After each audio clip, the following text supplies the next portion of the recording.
I want to start with a question. Why were we taught about puberty, but almost nothing about menopause? Most of us remember learning about getting our first period. Some of us have even had conversations about pregnancy and fertility. But the stage of life that every woman will eventually go through, menopause, was rarely explained. And because of that, many women reach midlife feeling confused about the changes in their body. We begin to see changes in our 40s and 50s, like disrupted sleep, low energy, brain fog, shifts in our mood, metabolism changes, and anxiety that appears out of nowhere. And often the message we receive is that it's simply part of aging, something we should just quietly push through.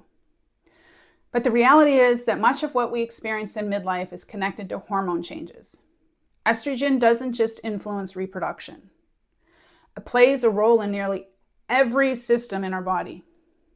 It affects our brain health, our heart health, bone density, metabolism, mood regulation, and even our sleep. So when estrogen levels begin to decline, we may start feeling changes in multiple areas of our health at the same time.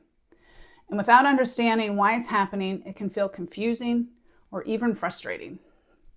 One simple way to combat the frustration is to start paying attention to the changes in our body, like sleep, energy, stress, and nutrition. To help with this, I created a simple hormone reset tracker that helps you start paying attention to those patterns. If you'd like a copy, I'll include the link in the description below. One of the reasons so many of us feel unprepared for menopause is because it simply hasn't been talked about enough. Historically, women's health has not always received the research attention it deserves.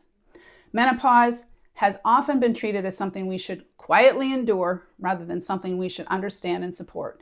But that conversation is beginning to change, thankfully. More women are sharing their stories, more research is emerging, and more women are realizing they're not alone in what they're experiencing. Midlife doesn't have to be viewed as a time of decline.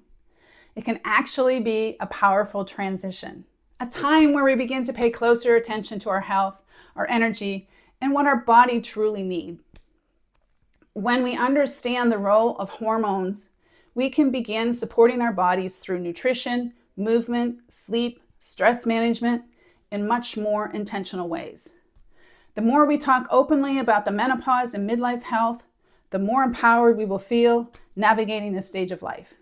Because midlife isn't the end of vitality, it's a transition and a beginning. And it's one that we deserve to move through with knowledge, support, and confidence. If this conversation resonates with you and you want to start understanding your body a little better in midlife, you can download my Hormone Reset tracker in the description below. It's a simple tool to help you notice patterns in sleep, energy, nutrition, and hormones. And if you'd like more conversations like this around midlife health and hormones, consider subscribing to the channel. Until next time, my friend.